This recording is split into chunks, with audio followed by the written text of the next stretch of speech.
மார்க்கத்திற்காக தன்னை அர்ப்பணிக்கக்கூடிய வகையில அவர்களை கொண்டு செல்லக்கூடிய ஒருவர்களாக உருவாக்கினா தான் இன்னைக்கு நமக்கு கிடைத்த இந்த நேர்வழி அடுத்தடுத்த சமுதாயத்துக்கு அடுத்தடுத்த சந்ததிகளுக்கு கொண்டு போய் சேர்க்க முடியும். இதுல நம்ம அலட்சியமாக இருந்துட்டோம், இதுல நம்ம குடும்பக்காக இருந்துட்டோம், நம்ம இடத்துல இந்த மார்க்கம் ஏதோ கிடைச்சிருக்கு கடந்து சென்றுவோம் என்று நம்ம இருந்தோம் வைங்க, நம்மளை போன்ற நஷ்டவாளிகள் யாரும் இருக்க முடியாது. இந்த காலகட்டத்திலேயே இந்த மக்கள் இவ்வளவு பலவீனமாக இருக்கிறாங்க, மார்க்கத்தை பின்பற்றாத நிலையில் இருக்கிறாங்கன்னா நம்மை பார்த்து வளரக்கூடிய பிள்ளைகள்கிட்ட எப்படி மார்க்கம் வளரும், எப்படி மார்க்கத்தை பின்பற்றுவாங்க? இன்னைக்கு இந்த சமுதாயத்தை நேர்வெளியில உருவாக்காதனுடைய பாதிப்பு எந்த அளவுக்கு இருக்கு தெரியுமா? மார்க்கம் இல்லாம ஒரு சமுதாயம் உருவானா அதனுடைய பாதிப்பு எப்படி இருக்கும் என்பதை நீங்கள் கண்கூடாக பார்க்கணுமா?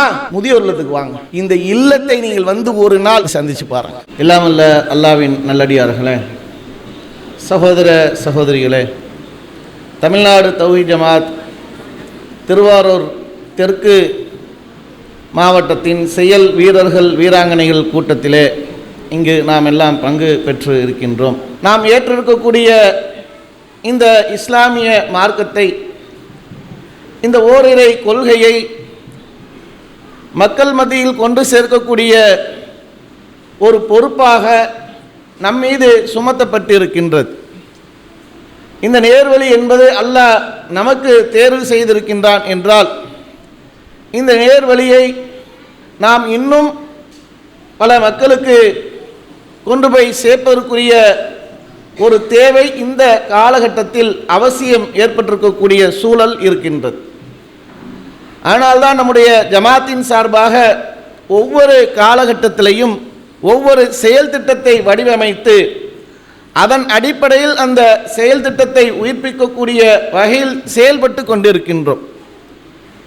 அதுபோன்ற செயல்பாடுகள் இன்று அவசியமான ஒன்றாக இருப்பதனால்தான் ஒவ்வொரு காலகட்டத்திலும் அந்த செயல்பாட்டை எடுத்து செயல்படுறோம். அதில் இப்போது எடுத்திருக்கக்கூடிய செயல்பாடு, அல்லாஹ்வின் தூதர் நபிகள் நாயகம் ஸல்லல்லாஹு அலைஹி வஸல்லம் அவர்கள் எந்த மக்களுக்கு மத்தியில் மார்க்கத்தை சொல்வதற்காக வந்தார்களோ அந்த மக்களுக்கு மத்தியில் அவர்கள் இருந்த அந்த சூழலை பார்த்து, அந்த நிலையை பார்த்து அல்லாஹ்வின் தூதர் அவர்கள் மிகப்பெரிய அளவுக்கு கவலையுற்றவர்களாக அவர்களுடைய நிலையை பார்த்து அவர்களை இந்த ஏகத்துவத்தின் பக்கம் அழைத்து சென்றுவிட வேண்டும், நரகத்துடைய விளிம்பில் இருக்கக்கூடியவர்களை பாதுகாத்து சொர்க்கத்தின் பக்கம் அழைத்து செல்ல வேண்டும் என்பதாக அல்லாஹ்வின் தூதர் அவர்கள் ரொம்ப வருந்தியவர்களாக கவலை கொண்டார்கள். அப்படிப்பட்ட அந்த கவலை தான் அல்லாஹ்வின் தூதரை அந்த செயல்பாட்டை இன்னும் வீரியப்படுத்தியது. அந்த செயல்பாட்டில் அவர்களுக்கு வெற்றியும் கொடுத்தது இது போன்ற அந்த எண்ணத்தின் வெளிப்பாடு தான். இன்னைக்கு நம்முடைய காலகட்டத்தில் இருக்கக்கூடிய மக்களிடத்தில் அதே போன்ற பண்புகள் இருக்கா இல்லையா? இது போன்ற காரியங்கள், தீமையான காரியங்களில் இன்னைக்கு அதிகமாக ஈடுபடக்கூடியவர்களாக இருக்கிறார்களா இல்லையா? எல்லா மக்களும் இன்னைக்கு இந்த தௌஹீதை அல்லாஹ்வுடைய அருளால் 1980களிலிருந்து நாமும் இந்த ஏகத்துவத்தை எடுத்துரைத்துக் கொண்டிருக்கிறோம் என்றால் அதில் அல்லாஹ்வுடைய உதவியை கொண்டு மக்களுக்கு மத்தியில் விதைத்துட்டோம், மக்களுக்கு மத்தியில் அந்த ஏகத்துவத்தை கொண்டு போய் சேர்த்துட்டோம். அப்படி சேர்த்திருக்கக்கூடிய நேரத்தில் முழுமையாக அதை கொண்டு போய் சேர்த்திருக்கிறோமா? முழுமையாக மக்களை அந்த ஏகத்துவத்தின் பால் அழைத்து அதில் வெற்றி கண்டிருக்கிறோமான்னு சொன்னால் இன்னும் இல்லை. இன்னும் நம்ம பயணிக்கக்கூடிய காலம் என்பது வெகு தூரம் இருக்கு. அதனுடைய வெளிப்பாடு தான் இன்னைக்கு இருக்கக்கூடிய இளைஞர்களை பார்த்தால் தென்படுகின்றது, சிறுவர்களை பார்த்தால் அந்த நிலைகளை அறிய முடிகின்றது, பெரியவர்களை பார்த்தால் அறிய முடிகின்றது. இது போன்ற இந்த காலகட்டம் என்பது இந்த ஏகத்துவத்தை செயல்பாட்டின் மூலமாக கொண்டு போய் சேர்ப்பதற்குரிய ஒரு சூழல், அவசியமான ஒரு சூழலாக இருக்கின்றது. தீமைகள் நிறைந்த காலகட்டமாக இருக்கு. தீமைகள் அந்த அளவுக்கு பெருகிக்கொண்டே இருக்கு. தீமைகள் பெருகிக்கொண்டு ரொம்ப பேசுபொருளா இன்னைக்கு மக்களுக்கு மத்தியில் போகக்கூடிய செய்தி என்னன்னா, ஒரு பெண்மணி படத்தை பார்த்துட்டு பேட்டி கொடுக்குறாங்க.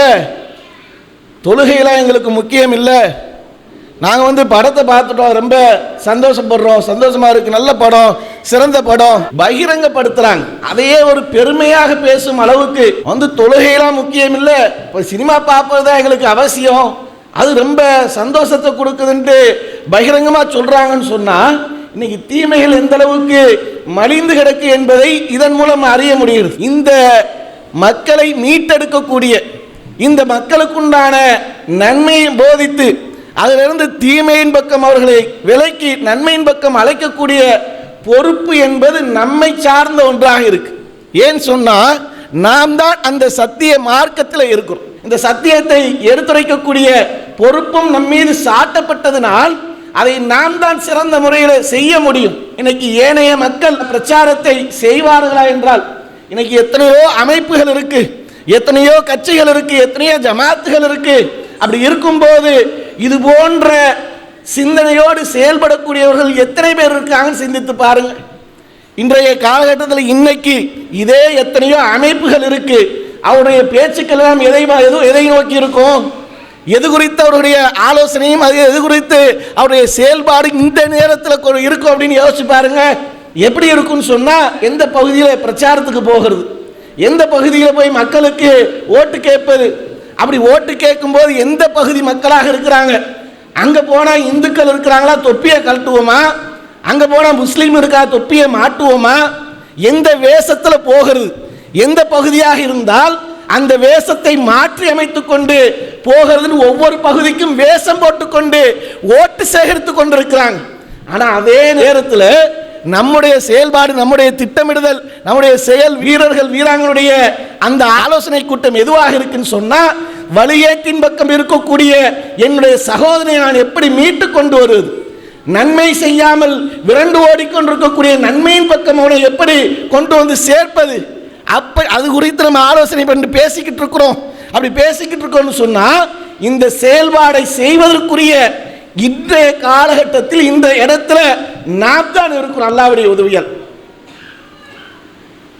அவருக்கு ஒவ்வொருத்தரும் ஒரு பக்கம் என்ன பேச்சுக்கள் ஓடிக்கிட்டு இருக்குன்னா, எனக்கு சீட்டு மறுக்கப்பட்டாச்சு, எனக்கு சீட்டு மறுக்கப்பட்டாச்சு, அங்கே நான் ஃபோன் பண்ண எடுக்கலை, அங்கே பஞ்சாயத்து, எனக்கு நான் கொடுப்பாங்கன்னு நம்பிக்கிட்டு இருந்தேன், எனக்கு கொடுக்க மறுத்துட்டாங்க. இப்படி அவருடைய பேச்சுக்கள் எல்லாம் எதை நோக்கி போய்கிட்டு இருக்குன்னா, இன்றைய காலகட்டத்தில் இருக்க சூழலுக்கு தகுந்தால் போகுது. அதே சூழல் இப்படி போகுதே, இதை எப்படி சரி பண்ணுவது, இதுதான் நம்மளுடைய. அப்ப நம்ம களத்தில் இருக்கிறோம்னு சொன்னா, அல்லாஹ்வின் தூதர் எந்த காலகட்ட மக்களிடத்தில் மார்க்கத்தை சொல்லி அந்த மக்களை சரியான பாதையின் பக்கம் அழைத்து அவர்களை எப்படி செயல் வீரர்களாகவும் வீராங்கனைகளாக மாற்றினார்களோ அந்த பண்பை இன்னைக்கு நம்மளிடத்தில் தேவை. அல்லாஹ்வின் தூதரர்கள் ஒவ்வொரு நாளும் செயல் வீரர்கள் வீராங்கனைகள் கூட்டம் போட்டாங்க. தினந்தோறும் சஹாபாக்களை வைத்துக் கொண்டு ஆலோசனை செய்து கொண்டிருந்தாங்க. அந்த மக்களுக்கு தர்பியத்தை போதித்துக் கொண்டிருந்தாங்க. தர்பியாக்களை நடத்திக்கிட்டே இருந்தாங்க. அந்த தர்பியாக்கள் மூலமாகத்தான் அவர்கள் தர்பியத்தை பற்றி அந்த அளவுக்கு மார்க்கத்திற்காக தன்னை தியாகம் செய்யக்கூடிய அளவுக்கு, தன்னை அர்ப்பணிக்கக்கூடிய அளவுக்கு மாறினாங்க. எந்த அளவுக்கு அவர்கள் மாறக்கூடிய சூழல் இருந்ததுன்னு சொன்னா, எனக்கு கிடைத்த இந்த நேர்வழி எல்லோருக்கும் கிடைக்கணும். அல்லாஹ்வின் தூதர்கள் அந்த மார்க்கத்தை கேட்ட அபூதர் கிஃபாரி ரலியல்லாஹு அன்ஹு அவர்களுக்கு ஒரு செய்தி எட்டுது. என்ன செய்தி எட்டுது அப்படின்னு சொன்னா, ஏதோ முகமது என்ற ஒரு நபர் அங்கே ஏதோ பிரச்சாரம் செய்து கொண்டிருக்கிறாராம். மக்கத்து குறைஷிகள் மத்தியில் ஏதோ ஒரு ஏகத்தோன்ற பேரில் எடுத்துரைத்துக் கொண்டிருக்கிறாராமே, அது குறித்து எனக்கு தகவல் வேணும் என்று அவருடைய சகோதரர் அனுப்பி என்ன பிரச்சாரம் செய்ய என்ன சொல்றாருன்னு கேட்டறிஞ்சிட்டு வாங்க என்று அனுப்புறாங்க. அப்படி அனுப்பினா அங்கே போய் அவர்கள் விசாரித்து கொண்டு அவருடைய சகோதரருக்கு பதில் அளிக்கிறதுக்காக வராங்க. அவர் அல்லாஹ்வை மட்டும் வணங்கணும்னு சொல்றார், நன்மையை செய்ய சொல்றார், தீமையை விட்டு விலகி கொள்ளுங்கன்றார், பொய் சொல்லாத, புறம் பேசாத, விபச்சாரம் செய்யாத, பெண் குழந்தைகளை கொல்லாது போன்ற பல செயல்களை அவர் சொல்லிக் கொண்டிருக்கிறார் என்று ஒரு இடத்துல தன்னுடைய சகோதரனுக்கு கொண்டு செய்தியை கொடுத்தவன, நீ எனக்கு இது மட்டும் போதுமானதாக இல்லை, இந்த செய்தி எனக்கு திருப்தியாக இல்லை, இன்னும் நானே போய் என்ன பண்றேன், அவரிடத்தில் என்ன செய்தியை சொல்கின்றார் என்பதை நான் அறிந்து வருகிறேன் என்று அபூதர் கிஃபாரி ரலியல்லாஹு அன்ஹு கிளம்புறாங்க. கிளம்பி அங்கே போய் அல்லாஹ்வின் தூதரை பார்ப்பதற்காக போறாங்க. போனால் அங்கே போய் அல்லாஹ்வின் தூதரை இலகுவா பார்த்து விட்டு வரக்கூடிய சூழல் அன்றைய காலகட்டத்தில் இல்லை. எதிரிகள் ரொம்ப ஆக்ரோஷமாக இருக்கிறாங்க. ரொம்ப மார்க்கத்தை சொல்வதற்குரிய ஒரு சூழல் இல்லாமல் மறைந்து ஒளிந்து மார்க்கத்தை பின்பற்றவும் மார்க்கத்தை சொல்லக்கூடிய ஒரு சூழல் அங்கே இருக்கும்போது யாராவது அல்லாஹ்வின் தூதரை போய் கேட்டா அப்படி கேட்கக்கூடியவர்களை சும்மா விட மாட்டாங்க. அந்த அளவுக்கு அவர்கள் கொடுமை செய்யக்கூடிய நிலையில் இருக்கிறாங்க. இப்படி இருக்கக்கூடிய நிலையில் அதை அறிந்து அல்லாஹ்வின் தூதரை எப்படியாவது பார்த்து விட்டு போகணும்ட்டு அங்கே காபத்துல்லா பக்கத்தில் இருந்து கொண்டு மறைந்து ஒளிந்து அல்லாஹ்வின் தூதரை பார்ப்பதற்காக திட்டமிட்டு இருக்கிறாங்க. அப்படி இருக்கும்போது ஒரு சூழல் அல்லாஹ்வின் தூதரை போய் சந்திச்சிடுறாங்க. சந்தித்து விட்டு அவர்களை அல்லாஹ்வின் தூதர் சொல்லப்பட்ட அந்த செய்தியை அவர் உள்வாங்கி அவர் அந்த இடத்துல இஸ்லாத்தை ஏற்றுக்கொள்கிறார். அந்த இடத்துல இஸ்லாத்தை ஏற்றுக்கொண்டு மார்க்கத்தை பின்பற்றக்கூடிய அளவுக்கு அவர்களிடத்தில் அந்த அல்லாஹ் நேர்வழியை கொடுத்துட்றான். அப்போது அல்லாஹ்வின் தூதர்கள் சொல்றாங்க, இந்த செய்தியை நீ போய் பகிரங்கப்படுத்தாத, இந்த செய்தியை போய் நீ வெளியில சொன்னா இன்னைக்கு இருக்கக்கூடிய சூழல்ல உனக்கு ரொம்ப சிரமத்தை கொடுத்துருவாங்க, உன்னை ரொம்ப துன்படுத்துவாங்க, இப்ப வெளிப்படுத்தாத, பிறகு ஒரு காலம் வரும்போது ஒரு சூழல் வரும்போது அதை வெளிப்படுத்திக் கொள்ளலான்றாங்க. அவரால் பொறுக்க முடியல. இதற்கு முன்பாக இருந்த வழி என்பது எப்படிப்பட்ட வழி? ஒரு வழிகேட்டில் இருந்தோம், ஒரு நேர்வழி இல்லாமல் மனோ இச்சையை பின்பற்றி கொண்டு மனோ இச்சையை தான் மார்க்கம் என்று வாழ்ந்து கொண்டிருந்தோம். அப்படிப்பட்ட ஒரு நிலையில் இருக்கும்போது இது சத்தியம் என்று தெரிந்த பிறகு வணக்கத்துக்குரிய அல்லாஹ்வை தவிர வேறு யாரும் இல்லை, வணங்குவதற்கு தகுதியான அல்லாஹ் மட்டும்தான்.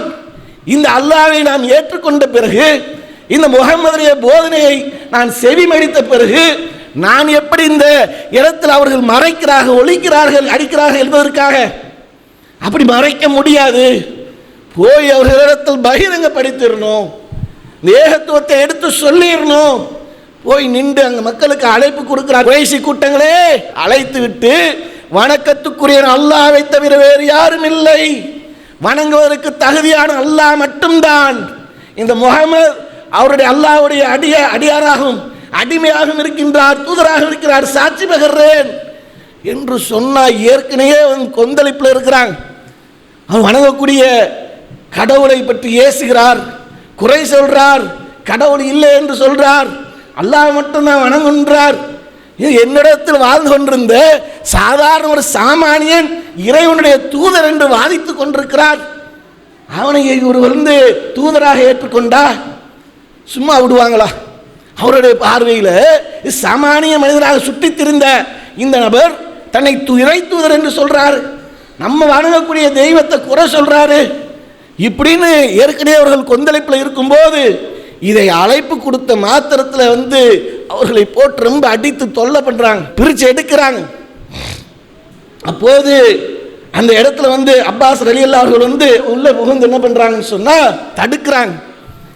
தடுத்து இவரையா அடிக்கிறீங்க? இவர் யார் தெரியுமா? கிஃபாரி குலத்தை சார்ந்தவர். நீங்க வியாபாரத்துக்கு போறதா இருந்தால் அங்கிட்டு தான் போகணும். அங்கிட்டு போனால் நீங்க சும்மா இருப்பீங்களா? குறைசிகள் எல்லாம் வியாபாரிகள், வியாபாரம் செய்வதற்கு அங்கே பொருட்கள் எல்லாம் எடுத்துட்டு போகணும். நீங்க போனா அவங்க சும்மா விட்டுருவாங்களா? அந்த குலத்தை சார்ந்த ஒரு தலைவரை போட்டு நீ அடிக்கிற, அவங்க என்ன பண்ணுவாங்கன்னு இப்படி சொன்னோடனே பயந்துட்டு விட்டுறாங்க. அடுத்த நாள் அதே இடத்துல நின்று அதே மாதிரி முதல் நாள்ல என்ன அழைப்பு கொடுத்தாரோ பகிரங்கப்படுத்தினாரோ அதே மாதிரி வணக்கத்துக்குரிய அல்லாஹ்வை தவிர வேறு யாரும் இல்லை, வணங்குவதற்கு தகுதி அல்லாஹ் மட்டும்தான் என்று சொல்லிவிட்டு இந்த முஹம்மது அல்லாஹ்வுடைய தூதராகவும் அல்லாஹ்வுடைய அடிமையாக இருக்கிற சாட்சி பகர்றேன். ரெண்டாவது நாளும் கோபம் ரொம்ப அதிகரித்து அடிச்சு துர்ஜம் பண்றாங்க, விடல ஆக்ரோஷமா நிற்கிறாங்க. அப்ப ரெண்டாவது நாள் தடுத்து அவர்களிடத்தில் விலைக்கு அனுப்புறாங்க. அவரிடத்தில் இருந்த இந்த வேகம் என்ன என்ன காரணம்? இதுக்கு முன்பாக ஒரு வழிகேட்டில் இருந்தோம், வழிகேட்டின் பக்கம் வாழ்ந்து கொண்டிருந்தோம். நேரிய மார்க்கத்தை அல்லாஹ் நம்மளுக்கு கொடுத்துட்டான், அல்லாஹ்வின் துணவலுக்கு மார்க்கத்தை போதிச்சுட்டாங்க. இதன் பிறகு எப்படி இதை மறைக்கணும், எப்படி மறைக்க முடியும்? பகிரங்க. அதனால் எப்படிப்பட்ட ஒரு பிரச்சனை வந்தாலும் பரவாயில்ல, நம்ம எடுத்து சொல்லியே ஆகணும் என்ற அந்த வேகம் அவரிடத்தில் வந்தது. இன்னைக்கு நமக்கும் அப்படித்தானே, நம்மளும் இதே மாதிரி எப்படிப்பட்ட ஒரு நிலையில் இருந்தோம்? வழிகேட்டில் தான் இருந்தோம். தர்காக்களில் போய் முட்டிக்கிட்டு அங்கே போய் சஜிதா சிரம்பணிந்து என்று கிடந்தோம். அல்லாஹ்விடத்தில் கேட்பதை போன்று அவுலியாக்களிடத்தில் போய் கேட்டுக்கிட்டு இருந்தோம். அவுலியாக்களிடத்தில் கேட்டு அவர்களிடத்தில் நம்முடைய தேவைகளை முறையிட்டு கொண்டிருந்தோம். யா அல்லாஹ் எனக்கு வியாபாரத்தில் பரக்கத்தை கொடு, யா அல்லாஹ் எனக்கு பிள்ளை செல்வம் இல்லை பிள்ளை செல்வத்தை கொடு, யா அல்லாஹ் என்னுடைய குடும்பத்தில் பிரச்சனை இருக்கு அப்படின்னு கேட்கிறதை விட அவுலியாக்களிடத்தில் போய் கேட்டுக்கொண்டு அல்லாஹ்ட்ட கேட்கிற அந்த பண்பை விட்டு அவுலியாக்கள்கிட்ட கேட்டுக்கிட்டு தானே இருந்தோம். அப்படிப்பட்ட ஒரு நிலையில் தான் நம்முடைய நிலை இருந்தது. இப்போ அல்லாஹ் அப்படியே நம்மளை நேர்வழியின் பக்கம் கொண்டு வந்து சேர்த்திருக்கான். சத்தியத்தை அல்லாஹ் நம்மளுக்கு தேர்வு செய்து கொடுத்துருக்கான். அப்ப நம்மளிடத்தில் என்ன பண்பு வரணும், என்ன எது வெளிப்படணும்? எனக்கு கிடைத்த இந்த நேர்வழி, எனக்கு கிடைத்த இந்த மார்க்கம் என்னை சுற்றி இருக்கக்கூடிய என்னுடைய சமுதாய மக்களுக்கு கிடைக்கணும், என்னை சுற்றி இருக்கக்கூடிய உறவுகளுக்கு நண்பர்களுக்கு எல்லாத்துக்கும் கிடைக்கணும். அப்ப இந்த மார்க்கத்தை எடுத்து சொல்லணும், அவர்களிடத்தில் போதிக்கணும். இன்னைக்கு பார்த்தால் தொழுகை இல்லாம எத்தனை நபர்கள் இருக்கிறாங்க. ஒரு மாநாடு நடத்தினா பல்லாயிரக்கணக்கான மக்கள் திரண்டு வராங்க. ஒரு பொதுக்கூட்டம் போட்டா பல 100 நபர்கள் திரண்டு நிற்கிறாங்க. இதற்கெல்லாம் நம்மளுக்கு ஒரு பெரிய விஷயமே இல்லை.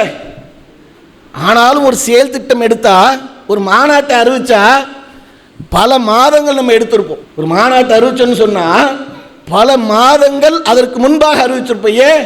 மக்களை திரட்டுறதுக்கா ஒரு சிறுகொலை மாநாட்டை 1.5 வருஷத்துக்கு முன்னாடி அறிவிச்சு நம்ம மாநாடு நடத்தினோம். திருக்குரான் மாநாடு 1 வருஷத்துக்கு முன்பாக அறிவிச்சு, திருக்குரான் மாநாடு ஏன் 1 வருஷத்துக்கு முன்னாடி அறிவிக்கணும்? மக்களை திரட்டுறதுக்கா? மக்களை திரட்டுவது நோக்கமே இல்லை. உடனே மக்களை திரட்டிடலாம். ஆனால் அந்த மாநாட்டு ஒரு செயல் திட்டத்தை அறிவித்து அதற்கான ஒரு கால அவகாசத்தை கொடுக்குறோன்னு சொன்னா அதற்கான நோக்கமே என்ன தெரியுமா? நமக்கு அல்லாஹ் தேர்வு செய்த இந்த சத்திய மார்க்கம் எல்லா மக்களுக்கும் கொண்டு போய் சேர்க்கணும். அதற்கு ஒரு வடிவத்தை ஃப்ரேம் பண்ணி அந்த ஃப்ரேமை வைத்து நம்ம மக்கள்கிட்ட கொண்டு போய் சேர்க்கணும். இதுதான் நம்ம கால அவகாசம் எடுக்கிறதுக்கான முக்கிய நோக்கமே. வேற எந்த ஒரு நோக்கமும் கிடையாது. மக்களை திரட்டுவதெல்லாம் பெரிய விஷயம் கிடையாது. ஆனால் மக்களை வர வைக்கக்கூடியது இருக்குல்ல, அது இன்னைக்கு தேவை. ஜும்மாக்கள் மட்டும்தான் வரக்கூடியவர்களாக இருக்கிறாங்க. ரமலான் மாதத்தில் இரவு தொழுகைக்கு வரக்கூடியவர்களாக இருக்கிறாங்க. ஏனைய வக்து தொழுகைக்கு பள்ளியை நிரக்கக்கூடியவர்களாக இருக்கிறாங்களா? எங்க போனாங்க? ஏனைய மற்ற வக்து தொழுகைக்கு ஆளை காணவே, நன்மையான காரியங்கள் ஈடுபடுவதற்கு ஆள் இல்லையே. என்ன காரணம்? அவர்களிடத்தில் அது போன்ற அந்த அமல்களுக்குரிய ஆர்வம் இல்லை, நன்மைக்குரிய ஆர்வம் இல்லை. இதை யார்கிட்ட போய் சொல்றது? நம்ம தானே சொல்லணும். பள்ளியை மட்டும் கட்டி வைத்துட்டா, பள்ளியை மட்டும் பிரம்மாண்டமாக அமைத்து விட்டால் போதுமானதா? நம்முடைய ஜமாத்துடைய முக்கியமான நோக்கமே மார்க்கத்தை சொல்வதுதான். மார்க்கத்தை சொல்வதை தாண்டி வேற எந்த ஒரு தேவையுமே இல்லை. அதுதான் நம்முடைய முதன்மையான கடமையாக இருக்கும். சமுதாயத்தை எந்த அளவுக்கு உருவாக்குவதற்கு நம்ம பாடுபட வேண்டும் என்றால், இன்னைக்கு இளைஞர்கள் வேறு திசையில் போறாங்கன்னு எல்லாம் யார் வந்தாலும் இதைத்தான் பேசிக்கிட்டே இருப்போம். ஏன்னா இன்னைக்கு அந்த அளவுக்கு போகக்கூடிய நிலை அவலங்கள் ஏற்பட்டிருக்கு. உட்காந்து கேம்ல உட்காந்து மூழ்கி கிடக்கிறான். ரோட்டில் போகிற மக்கள் அவரவர் பெரியவங்களாம் என்ன பண்ணுவாங்கன்னு சொன்னால், ஏதாவது ஒரு கவலையில், குடும்ப கவலையில் சம்பளத்தை வாங்கியாச்சு, இன்னைக்கு 5ஆம் தேதி ஆயிடுச்சு, வீட்டுக்கு போனால் மனைவி வீட்டுக்கு போன மாதமே காசு அதிகமாக கேட்டா, அந்த கடன் வாங்கினது அவன் நிற்பான், அவனுக்கு கடனை கொடுக்கறதா, இந்த அம்மாவுக்கு அதிகமாக ஒரு 1000 ரூபாய் கேட்டாலே கொடுக்கறதா, இல்லை மகனுக்கு கல்லூரி கட்டணம் கட்டணுமே, பரீட்சையை முடிக்கல, அவன் அடுத்த வருஷம் படிப்புக்கு ஃபீஸை கட்டுன்றானே, நான் இப்போ ஃபீஸை கட்டுறதா குடும்பத்தை பார்க்கறதான்னு இப்படி அவர் கவலையோடு போய்கிட்டு இருப்பார். அந்த மனுஷன் சம்பளத்தை வாங்கிட்டு ஏதோ இப்படி கணக்கு போட்டு மனசன் போய்கிட்டே இருப்பார். அன்றைக்கி நம்ம பிள்ளைகளுடைய நிலை என்ன இருக்குன்னா, மூளையில் உட்காந்துக்கிட்டு டே புர்றா புர்றா புர்றாங்கிறான். அந்த ஆளு பதறி போய் அவன் கடன் வாங்கினவன் நம்மளை துரத்திட்டு வரானோ அப்படின்ட்டு அவர் பக்கம் ஒரு பதறி போய் ஓடுறாரு. இவனை கடன்காரன் வந்துட்டான்டா ஓடுறா அப்படின்ட்டு, வெட்டுறா அவனை வெட்டுறா, பிடிக்க விடாதரா, சுடுறான்றான். யாரா அது நம்மளை சுட வரா? கடன்காரன்னு சுட வரானா? வாங்கின கடனை திருப்பி கொடுத்துறேன்னு சொல்லித்தானே வாங்கினேன்னு அவர் பாவம் பதறி போய் அந்த ஆள் என்ன பண்ணுறாருன்னா ஓடுறாரு, ஓடி ஒளிகிறார்.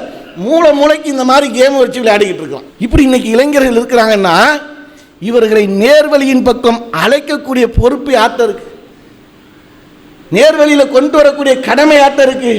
நபி தோழருடைய வாழ்க்கை வரலாறு எடுத்து பாருங்க. அப்துல்லா ரலியல்லாஹு அன்ஹு அவர்கள் அல்லாஹ்வின் தூதர்கள்ட்ட போர்க்களத்தில் கலந்து கொள்ளக்கூடிய ஒரு சூழலை அறிவிக்கிறாங்க. அல்லாஹ்வின் தூதர் போர்க்களத்தை, நாளைக்கு ஒரு போர்க்களத்தை நம்ம சந்திக்கணும், அதில் போர்க்களத்துக்கு நீங்கள் வாங்க. அப்படி வந்து அந்த போர்க்களத்தில் நீங்கள் வந்து கலந்து கொண்டா நாளைக்கு மரணிக்கக்கூடியவர்கள் நீங்கள் முதன்மையானவராக இருக்கலான்ட்டு அல்லாஹ்வின் தூதர் எச்சரிக்கை செஞ்சுட்டாங்க. இவருக்கும் உள்ளத்தில் தோணுனா இப்போ இது போன்ற ஒரு சூழலாக இருந்தால் இன்னைக்கு நம்ம என்ன பண்ணுவோம்?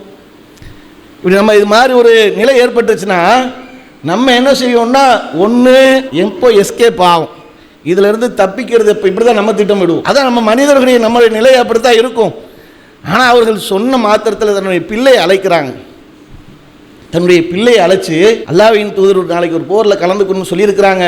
அப்படி கலந்துக்கிட்டா நாளைக்கு கலந்து கொண்டு அந்த போர்க்களத்தில் மரணிக்கக்கூடியவர்களில் முதன்மையான நபராக நான் இருக்கலான்னு எனக்கு தோணுது.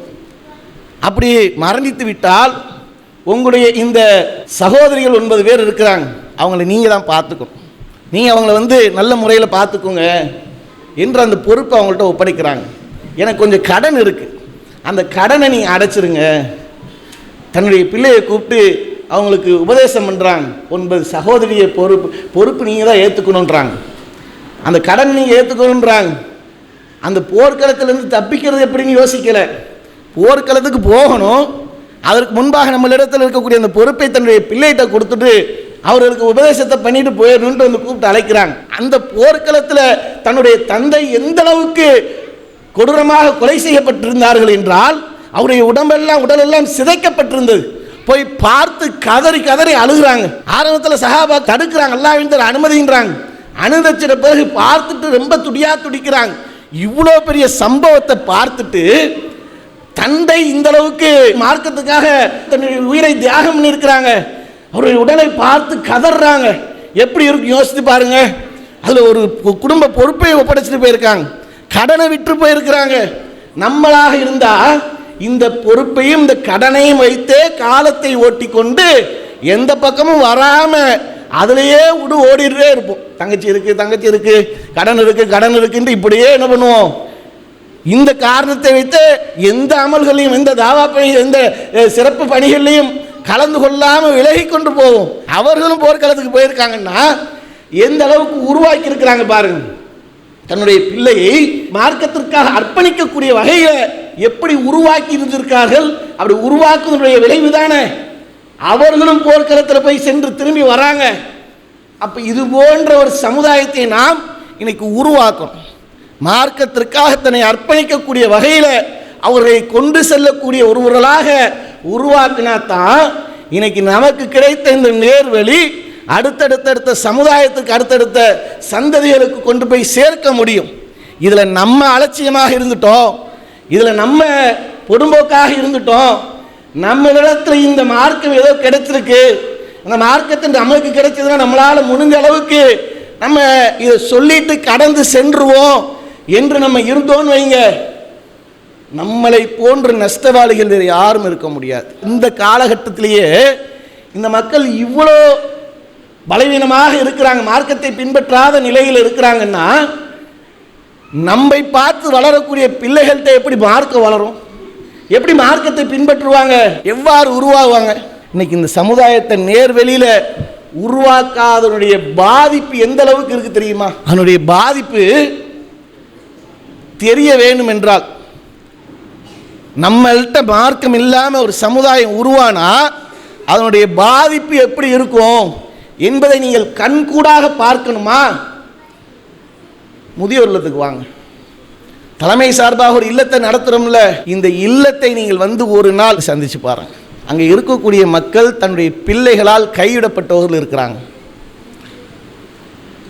தன்னுடைய பிள்ளைகளால் தூக்கி எறியப்பட்டவர்கள் இருக்கிறாங்க, ஆதரவற்றவர்கள் இருக்கிறாங்க.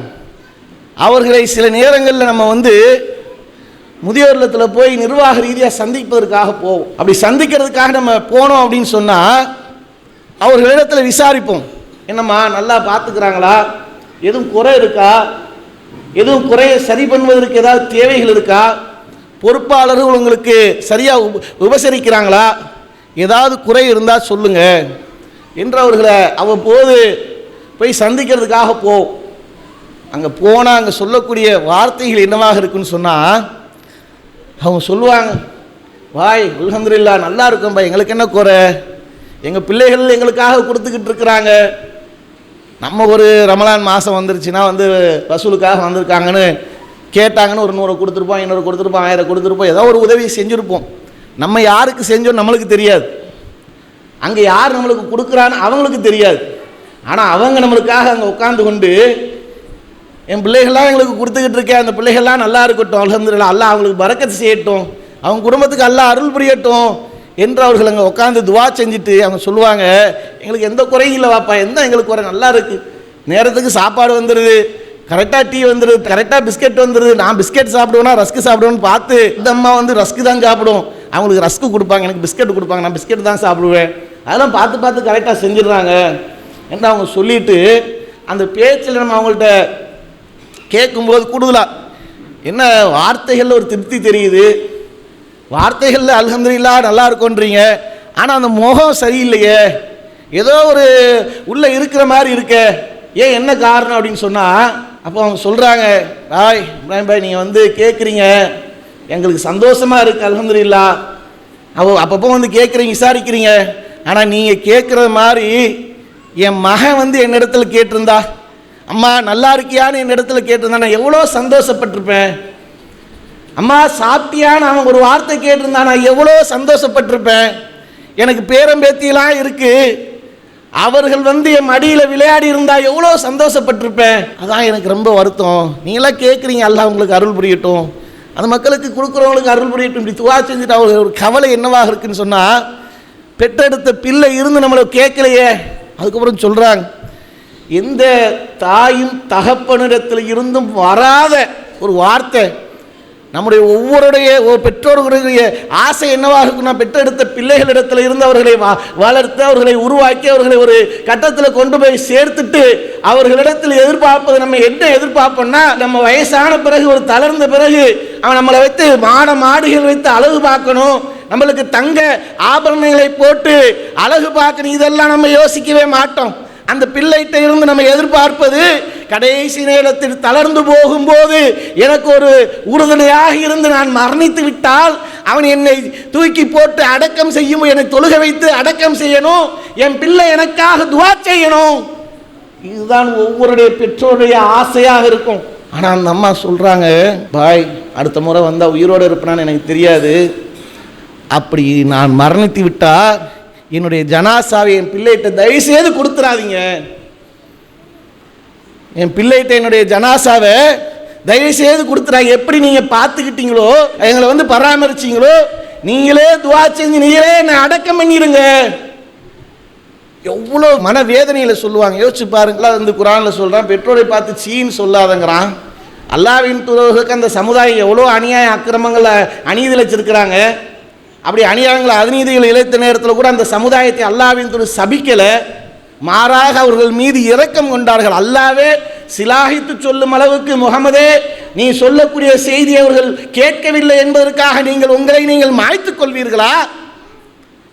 அந்த அளவுக்கு அல்லாஹ்வின் தூதர் கவலைப்பட்டிருக்காங்க. அந்த சமுதாயத்தை ஏசியது. ஆனால் ஒரு நேரத்தில் அல்லாஹ்வின் தூதர் சொல்றாங்க, அவனுடைய மூக்கு மண்ணை கவட்டும், அவனுடைய மூக்கு மண்ணை கவட்டும், அவனுடைய மூக்கு மண்ணை கவட்டும்ன்றாங்க. அல்லாஹ்வின் தூதர்கிட்ட இப்படிப்பட்ட பண்பு வெளிப்படாதே. சஹாபாக்களுக்கு ஆச்சரியமா இருக்கு. அல்லாஹ்வின் தூதர் யாருடைய மூக்கு மண்ணை கவட்டுன்றீங்க? யாருக்கு தாய் தகப்பன் இருவரில் ஒருவர் இருந்து அவர்கள் மூலம் அவன் சொர்க்கம் செல்லலையோ அவனுடைய மூக்கு மண்ணை கவட்டும், நாசமா போட்டுன்றாங்க. இப்படி அல்லாஹ்வின் தூதர் சபிக்கிறாங்கப்பா. நீ சாதாரணமாக போய் அவங்க அம்மாவை சேர்க்கணுங்கிறிய. எப்படிப்பட்ட சமுதாயம் உருவாக்கிட்டு இருக்கு பார்த்தீங்களா? இது போன்ற அவல நிலையில் இந்த சமுதாயம் கைவிடப்பட்டவர்கள் தான் அந்த இல்லத்தில் இருக்கிறாங்க. அதனால தான் சொல்கிறேன், நம்மளிடத்தில் மார்க்கம் சரியான முறையில் இல்லைன்னா அது எந்த நிலைக்கு போகுன்றதை நீங்கள் ப்ராக்டிக்கலாக பாருங்கன்ட்டு. நீங்கள் போய் நீங்கள் சந்திச்சிங்கன்னு வைங்களேன், அவங்கள்ட்ட விசாரித்தா உங்களுக்கு பிள்ளை இருக்கானா இல்லைன்னுவாங்க. என்னம்மா உங்களுக்கு பிள்ளை எத்தனை பிள்ளை? எனக்கு பிள்ளையே இல்லைன்றுவாங்க. தூக்கி வீசினதுனால கோபத்தில் பிள்ளை இருக்கான்னு கேட்டால் கூட இல்லைன்றுவாங்க. அவ்வளோ வெறுப்பு. அந்த நிலையில் அங்கே உட்காந்துருக்காங்கன்னா நம்ம மார்க்கத்தை ஒழுங்காக நம்ம பின்பற்றினா தான் நம்ம பிள்ளை நம்மளை பார்த்து பின்பற்றுவோம். அந்த மார்க்கம் அவர்களிடத்தில் போகும். நம்ம பெரியவர் கூட சாதாரணமாக சொல்லுவாங்க, நம்ம பிள்ளைகளை பார்த்து என்ன சொல்லுவாங்கன்னா, அங்கே பார்த்தியா அவனோட மொழியை பாரு, அவங்க அம்மா மாதிரியே இருக்குன்னுவாங்க. அவன் பேசுகிற பேச்சை பாரு, அவங்க அம்மா அத்தா மாதிரியே இருக்குன்னுவாங்க. அவன் எப்படி நடக்கிறான் பார்த்தியா, அவன் எப்படி அவங்க அம்மா மாதிரியே நடக்காம பாருன்னுவாங்க. நம்மளை பார்த்து பார்த்து வளரக்கூடிய பிள்ளைகள் நம்மளிடத்திலிருந்து அந்த பழக்க வழக்கங்களையே அவங்க உருவாக்கி கொள்வாங்க. நம்ம எப்படி பேசுகிறோம், நம்ம எப்படி நடக்கிறோம், எப்படி இது பண்ணுறோன்ற ஒவ்வொன்றத்தையும் கவனிச்சுக்கிட்டு இருக்கிற அந்த பிள்ளைகள் உள்ளத்தில் ஆழமாக பதிந்து அது வெளிப்படும். அப்போ நம்மளிடத்தில் இன்றைக்கி ஃபஜர் தொழுகை இல்லை, மார்க்கத்தை பின்பற்றுவது இல்லை, மார்க்கத்தை எடுத்து சொல்வது இல்லை, நம்மளிடத்தில் நற்காரியங்கள் இல்லை, எல்லாம் விலகிவிட்டு அப்படியே நம்ம வேறு திசையில் போய்கிட்டு இருக்கோம், தீமையின் பக்கம் சென்று கொண்டிருக்கோம். இப்படி இருந்தா படுத்து உறங்கி கொண்டிருக்கக்கூடிய நம்மளை பார்த்து அந்த பிள்ளை வளர்ந்தா அவன் நாளைக்கு ஃபஜருக்கு தொழுகை போவானா? தீமையான காரியங்களில் நம்ம ஈடுபட்டு கொண்டிருந்தா, அது தீமை என்றே நினைக்காமல் செல்போன்களில் நம்ம மூழ்கி கிடந்தா, நம்மளை பார்த்து அந்த பிள்ளை வளர்ந்தா அவன் அந்த பிள்ளை எப்படி வளருவான்? அவன்கிட்ட என்ன பண்பு வெளியாகும்? அப்போ அவனிடத்தில் மார்க்கம் இல்லைன்னா, அவனிடத்தில் இந்த கொள்கை போய் சேரலன்னு சொன்னால் அவன் எங்கே கொண்டு போய் நம்மளை சேர்ப்பான்? இங்கே தான் போய் சேர். அவனிடத்தில் அந்த பயம் இருக்காது, அல்லாஹ்வுடைய பயம் இருக்காது. அல்லாஹ் சீன்னு சொல்லாதன்னு சொல்கிறானே, அல்லாஹ்வின் தூதர்களை சபித்திருக்கிறார்களே, நமக்கு சொர்க்கத்திற்கு கொண்டு போய் சேர்க்கக்கூடிய சொத்தே தன்னுடைய பெற்றோர் என்று சொன்னாங்களே, அந்த சொத்தையா நம்ம இழப்பது, அதையா தூக்கி வீசுவது? அதை பற்றி கவலையே பட மாட்டான். ஏன்? அவனிடத்தில் மார்க்கம் இல்லை என்பதனால, அவனிடத்தில் மார்க்கத்தை கொண்டு போய் சேர்க்காதனால அதானே வரும். இப்போ நம்ம மார்க்கத்தை பின்பற்றக்கூடியவர்களாக, நமக்கு அல்லாஹ் ஏகத்துவத்தை கொடுத்துருக்கிறான், அதை நாம் முழுமையாக பின்பற்றக்கூடியவர்களாக இருக்கணும்.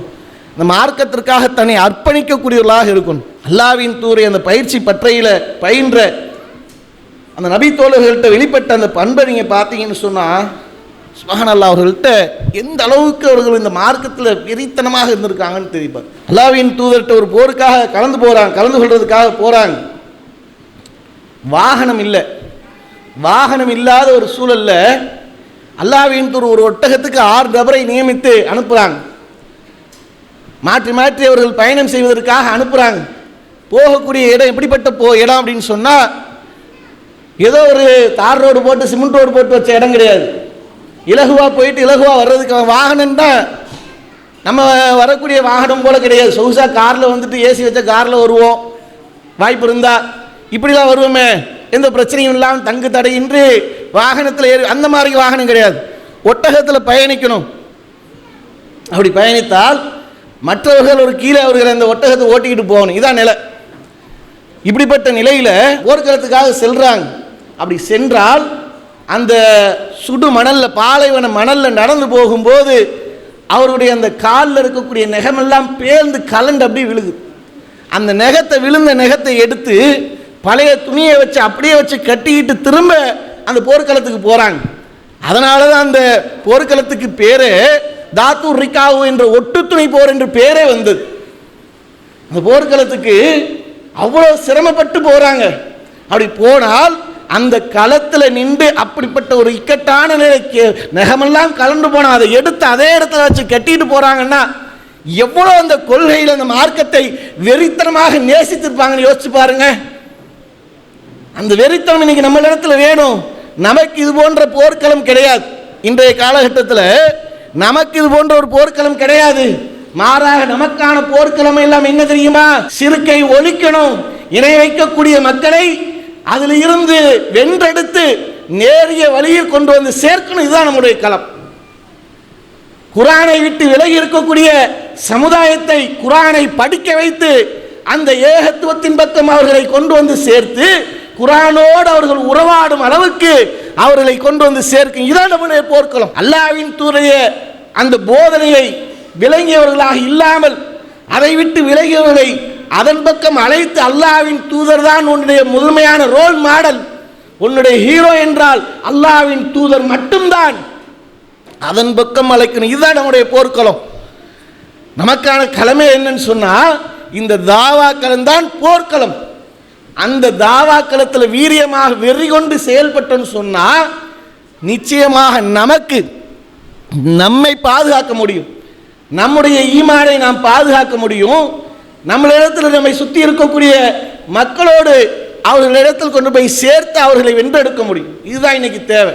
நமக்கு கிடைத்த இந்த மார்க்கம் ஏனைய மக்களுக்கு கிடைக்கணுன்ற அந்த சிந்தனை நம்மளிடத்தில் ஆழமாக பதிந்திருந்தால்தான் இந்த செயல்பாட்டில் உள்ளார்ந்து நம்மளால் செயல்பட முடியும். நான் நேரிய மார்க்கத்தில் இருக்கிறேன், என்னுடைய இந்த கொள்கையை மக்களுக்கு சேர்க்கணும். அப்போ இதற்காக தனிநபர் தாவாக்களை போய் சந்திக்கணும். நம்ம இன்னைக்கு இந்த இடத்துல உட்கார்ந்துருக்கிறோமே, ஆரம்பத்தில் இப்படிப்பட்ட ஒரு கட்டமைப்பெலாம் இருக்காது. அந்த நேரத்தில் பள்ளிகள் இல்லாத ஒரு சூழலில் தெரு முனைகளில் போய் நின்று அவர்களை போய் அழைப்பு கொடுத்துருப்போம், தனிநபராக சந்திச்சிருப்போம். அப்படி சந்தித்த நபர்களாகத்தான் நம்ம இன்னைக்கு அதிகமான நபர்கள் இருப்போம். ஏதோ ஒரு பெண்கள் பயானம் நடத்தி பொதுக்கூட்டத்தை நடத்தி மாநாடுகள் நடத்தி வென்றெடுத்த கூட்டம் இல்லை. எதன் மூலம் வென்றெடுத்த கூட்டம்னு சொன்னால் தனிநபர் தாவாக்களாகும் துண்டு பிரசுரங்கள் மூலமாக அவர்களை கொண்டு போய் சேர்த்து அந்த ஏகத்துவத்தை அவர்களிடத்தில் அவர் இருக்கக்கூடிய அந்த கொள்கையில கேள்வியில கேளுங்க, பதில சொல்றோம் என்று அவர்களை அழைத்து மார்க்கத்தை சொன்னமே, அதுதான் இவ்வளோ பெரிய கட்டமைப்புக்குண்டான வேராக இருக்கு. அந்த வேர் இன்னும் ஆழமாக பதியணும்னு சொன்னால் தனிநபர் தாவாவை எடுங்க, கையில் எடுங்க. இது யார்கிட்ட போகணும்னு சொன்னால் மாற்று கொள்கை மக்களிடத்தில் போகணும், மாற்று மதத்தவர்கள் மக்கள் கையில் போகணும். அப்படிப்பட்ட தலைப்பு. அல்லாஹ்வின் தூதர் அவர்கள் அவர்களுடைய ஆட்சி காலகட்டத்தில் அவர்களுக்கு கீழே இருந்த அந்த குடிமக்களை எப்படி வழி நடத்தினாங்க, எப்படி அவர்களுக்கு சலுகையை காட்டினாங்க, அந்த மக்கள் மீது எவ்வளோ இறக்கப்பட்டாங்க. ஒரு நபர் அவர்களை ஒரு வசதி இல்லாத ஒரு நிலையில் பார்த்துட்டால் கோபம் கொப்பளித்து கண்களெல்லாம் சிவந்து மக்களுக்கு அறிவிப்பு செய்திருவாங்க, மார்க்கத்தை எடுத்துரைத்து அவர்களுக்கு தேவையை நிறைவேற்றுங்கன்றுவாங்க. அப்படிப்பட்ட ஒரு ஏழ்மை நிலையில் இருக்கக்கூடாது என்று ஒரு ஆட்சியாளராக இருந்த ஒரு நிறைவேற்றி காட்டினாங்களே, ஊழலற்ற ஆட்சியை நிறைவேற்றி காட்டினாங்களே, இதை கொண்டு போய் சேர்க்கணும் அவர்கள்ட்ட. அல்லாஹ் யாருக்கு எப்போது நேர்வழியை கொடுப்பான்னு தெரியாது, எந்த நேரத்தில் எப்படி அவர்களுக்கு மார்க்கத்தை கொண்டு போய் சேர்ப்பான்னு தெரியாது, யாருடைய வார்த்தை ஈர்க்கப்படுன்றது தெரியாது. அல்லாஹ் நாடி நம்ம சொல்லக்கூடிய அந்த வார்த்தை அவர்களுக்கு ஈர்க்கப்பட்டு அந்த மார்க்கத்தை அலச ஆரம்பித்து அந்த மார்க்கம் அவர்களை நேசிக்கப்பட்டு நேர்வழியில் வந்தால் அதற்குரிய நபர்களாக நம்ம இருப்போம், அதற்குரிய நன்மைக்குரியவர்களாக நம்ம இருப்போம். அப்ப அப்படிப்பட்ட ஒரு நிலையில் இந்த மார்க்க பிரச்சாரத்தை எடுத்துரைங்க. அல்லாஹ் அருள் புரியட்டும். அஸ்ஸலாமு அலைக்கும் வரஹ்மத்துல்லாஹி வபரகாத்துஹு. அல்லாஹு அக்பர், அல்லாஹு அக்பர்.